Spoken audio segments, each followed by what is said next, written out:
안녕하세요. 바란예언교회 전조원 목사입니다. 성경을 읽다 보면 성경 속에 맹인을 고치시는 장면들이 더러 등장하잖아요. 예전 성경에 이 맹인이라는 말을 소경이라고 써 있던 것도 사실은 제 마음에 부담으로 다가왔는데, 그래도 더러 몇몇 목사님들은 소경이라고 써 있어도 성경을 봉독하실 때는 맹인이란 말로 고쳐서 읽으셨더라 했습니다. 근데 오늘날 성경은 맹인이라고 기록되어 있는데도 불구하고 성경을 읽으면서 소경이네 장님이네 하는 표현을 쓰는 목사님들도 더러 계시지요. 저는 시각장애인 부모님 밑에서 자라나서 그런지 그런 것들이 되게 싫습니다. 마음이 아프죠. 여전히 마음에 쓴뿌리가 남아있어서 불편한 마음이 드는 건 어쩔 수 없는 것 같습니다. 오늘 다루게 되는 이 맹인에 관한 본문도 다루면서 설교를 이렇게 준비하고 작성하고 하는 과정에서 보니까 역시 제 안에 해결되지 못한 쓴뿌리가 많이 있음을 보게 됩니다. 다소 오늘 설교는 그래서 전투적기로 들려질 수도 있겠고 공격적으로 보여질 수도 있겠습니다만 양해해 주시고, 저는 이 본문을 통해서 어찌됐건 하나님의 사랑을 전하고 싶었습니다. 그 사랑을 볼 수 있었으면, 그리고 여러분들도 그 사랑을 느끼실 수 있었으면 좋겠습니다. 샬롬, 하나님의 평강이 삶에 가득하시기를 기원드립니다. 저희 부모님은 앞을 보지 못하시는 분들이셨습니다. 전맹으로서 아버지는 안구가 없으셨고 어머니는 검은 자위가 없으셨죠. 불이 꺼졌는지 켜졌는지조차 못 보시는 분들이셨습니다. 맹인 부모 밑에서 자라다 보니 맹인에 대한 사회적 편견에 대한 울분이 늘 있었습니다. 부모님은 언제나 사회적 약자였고 늘 조아리고 구걸하는 것이 일반적이었죠. 저는 그게 늘 싫었습니다. 부모님 역시 그런 사회적 편견과 차별이 한이 되셨을 것 같아요. 아버지는 저에게 법조인이 되라는 말씀을 자주 하셨지요. 사회에서 억압받은 한을 풀고 싶으셨던 것 같습니다. 저는 성경에 맹인을 소경으로 기록해 둔 것이 너무 싫었습니다. 소경이라는 말 자체가 갖는 부정적 의미는 없지만 그걸 사용하는 사람들이 조롱을 담아 쓰는 것에 신경이 거슬렸죠. 장애자라는 말도 같은 의미로 싫었습니다. 시각장애인 혹은 맹인이라는 표현을 써야 한다는 운동이 있었지만 좀처럼 개선되지 않았죠. 한때 장애우라는 표현을 사회가 썼었는데 그건 역시 맹인분들이 좋아하지는 않으셨습니다. 우리가 언제부터 니들의 친구였냐? 뭐 이런 반감이 있으셨죠. 지금은 성경도 맹인이라고 수정되었고 많은 시설에서 장애인이라는 표현을 쓰지요. 장애인의 반대말처럼 쓰는 정상인이라는 말도 이제는 비장애인이라는 말로 바뀌었습니다. 그래도 여전히 많은 목사님들께서 맹인이 등장하는 본문에서 소경이라든지 장님이라든지 하는 말을 쓰면 저는 그 자리를 매우 불편하게 여깁니다. 설교 도중에 장님 코끼리 만지기 예화가 등장하면 여지없이 자리를 박차고 나가버립니다. 여전히 제 안에 쓴뿌리가 남아있는 것이죠. 제가 가장 싫어하던 편견은 맹인은 하나님의 저주라는 편견입니다. 이건 예수님 당시에 유대교 사회에서 있던 사고였는데 2000년이나 지난 한국 사회에서 이런 편견을 가진 사람들을 보면 속으로 끓어오르는 분노를 참기가 힘들었습니다. 예수님도 맹인에 대한 이런 편견을 수도 없이 지적하시고 개선하셨는데도 한국 사회는 좀처럼 주님의 말씀을 따르기보다 구약의 편협된 사고방식을 가지고 계신 분들이 더러 있더군요. 마태복음 20장 말미에 보면 예수님이 여리고성을 떠나실 때 길목에서 구걸하던 두 맹인이 불쌍히 여겨달라며 예수님을 부르는 장면이 나옵니다. 이 두 사람은 눈을 떴고 예수님을 따르는 사람이 되었습니다. 당시 문화를 생각해보면 두 맹인을 꾸짖으며 조용히 시키던 사람들이 이해가 되기는 합니다. 그 당시는 맹인이란 하나님의 저주를 받은 자이니 그런 자가 하나님의 아들을 부르는 행위는 있을 수 없다고 보았겠지요. 하지만 주님은 그런 그들을 불러 눈을 뜨게 해주셨습니다. 할렐루야! 눈을 뜨거나 귀가 열리거나 바다가 잠잠해지는 일은 메시아를 드러내는 일로 구약에서는 일어나지 않았던 기적이죠. 그 말은 맹인이란 하나님의 저주를 받은 자가 아니라 하나님의 아들이심을 증언하는 자가 될 수 있음을 의미합니다. 실제로 예수님이 실로암 맹인을 고치실 때 하신 말씀이 저가 맹인이 된 것은 하나님의 일을 나타내고자 함이라고 하셨습니다.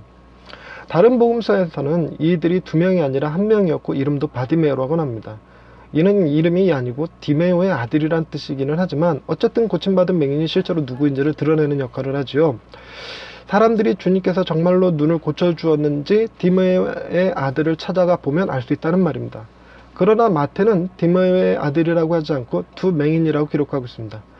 이는 또 다른 각도에서 주님이 하신 일이 사실임을 증명하는 수단이 됩니다. 구약에서 두 사람의 증언은 참이라고 기록해 놓았기 때문이죠. 예수님이 한 사람을 고쳤다면 그 사람의 증언은 거짓이 될 수도 있지만 두 사람이 고침을 받고 증언을 한다면 이는 법정 효력을 갖는 참된 증언이 되기 때문입니다. 다시 말해 주님은 맹인의 눈을 고치시는 예언된 메시아임을 증명한 것입니다. 이 사건을 통해 맹인도 하나님의 긍휼하심을 입을 수 있으며 주님이 실제로 그들을 불쌍히 여기셨다는 것을 의미하기도 하죠. 그러므로 이후로 맹인을 대할 때 하나님의 은혜 밖에 있는 자로 여기지 않고 그도 하나님의 사랑을 누릴 자격이 있는 자들로 대해야 옳을 것입니다. 다만 이 사건이 주는 부정적인 뉘앙스는 이들이 눈을 뜬 후에 예수님을 따랐다는 사실입니다. 즉 눈을 뜨지 못한 자는 제자가 될 수 없다는 논리를 이 본문이 뒷받침하고 있다고 생각하는 것이죠. 그래서 한국 신학교에서는 한동안 시각장애인이 입학하는 것을 금했던 시절이 있었습니다. 그것보다 더 심각한 것은 한국교회가 시각장애인들을 선교의 대상으로 여기지 않았다는 것이죠. 지금도 많은 맹인들이 집 근처 비장애인 교회를 다니지 못하고 맹인교회만 다니고 있는 것이 현실이기도 합니다. 주님은 여리고 두 맹인에게 무엇을 하여 주기를 원하는지 물었습니다. 그때 그들은 눈 뜨기를 원한다고 했죠. 그럼 우리는 그들에게 이렇게 물어볼 수 있습니다. 눈을 뜨고 난 뒤에 뭘 하고 싶으시냐, 가장 하고 싶냐고 말이죠. 그들의 대답은 그들의 행위를 통해 알 수 있습니다. 그들은 집으로 달려가거나 그동안 보고 싶었으나 보지 못한 것을 보러 가지 않았습니다. 그들은 주님을 따랐습니다. 그리고 주님은 그들과 동행하셨지요. 우리가 주님을 따르는 일에 걸림이 된 것은 참 많습니다. 그것이 우리의 장애일 수도 있고 우리의 죄악일 수도 있죠. 하지만 주님은 우리가 주님을 따르는 일이나 하나님의 보좌 앞에 나아가는 일에 걸림돌이 되는 모든 것을 제거해 주셨습니다. 할렐루야.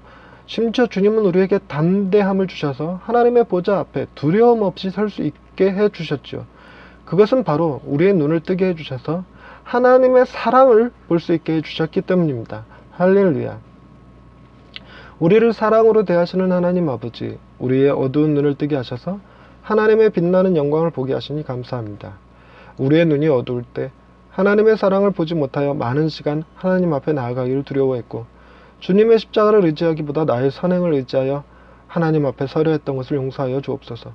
우리의 모습이 거적대기 둘러쓴 거지의 모습일지라도 우리를 가장 따뜻하게 안아주시는 하나님의 사랑을 믿고 언제나 하나님 앞에 나아가 엎드릴 줄 아는 성도들이 되게 해 주옵소서. 우리의 눈을 고쳐주신 하나님을 찬양하오며 예수님의 이름으로 기도드립니다. 아멘. 비단 성경에 나오는 이런 사건들이 맹인 치유 사건에만 국한되는 건 아니죠. 청각장애인을 고치시는 사건, 나병 환자를 고치시는 사건들 다 비슷비슷합니다. 나면서부터 못 걷게 된 자라는 표현이 옛날에는 안진뱅이였죠. 나병이라는 말도 문둥병이라고 예전에 기록되어 있었고요. 그러니까 한국 사회가 참 많이 좋아지긴 했습니다. 그런 표현들이 다 수정되었고요. 그리고 그런 사람들도 여전히 신학교에서 입학이 허용되는 시대가 되었습니다. 그래서 한국교회에 청각장애인 목사님도 계시고 시각장애인 목사님들도 계십니다. 굉장히 좋아진 거죠. 장애를 가진 것이 하나님의 제자가 되는 일에 아무런 문제가 되지 않는다는 사고방식을 갖게 된 것은 참 다행입니다. 그것보다 더 전화가 오고 있어요. 끊어졌습니다. 녹화를 하다 보면 이런 게 참 불편합니다. 전화가 설교를 방해하네요. 우리가 하나님 앞에 나아갈 때 방해받는 것은 우리의 죄에 대한 인식입니다. 나같이 더러운 자를, 나같이 가난한 자를, 나같이 부족한 자를 하나님께서 받아주실까? 여러분, 그것은 우리가 앞을 보지 못하고 있는 거나 귀를 듣지 못하고 있는 거나 별반 다를 것 없는 장애입니다. 십자가를 통해서 주님이 흘리신 피가 우리의 모든 장애를 다 해결해 놓으셨음을 믿으실 수 있기를 바랍니다. 그래서 언제나 우리는 주님 앞에 나아가 하나님 앞에 나아가 키리에 엘레이손, 주여 우리를 긍휼히 여겨 주옵소서 라고 말하기만 하면 내 상황과 형편과 처지가 어찌하든지 우리를 따뜻하게 품에 안아주시고 우리의 기도에 우리의 부르짖음에 응답하시는 하나님을 경험하실 수 있으실 것입니다. 그 하나님이 언제나 나와 함께 계시니까 오늘도 그 하나님 안에서 담대하며 기쁨으로 살아가실 수 있는 하루가 되기를 바랍니다. 감사합니다.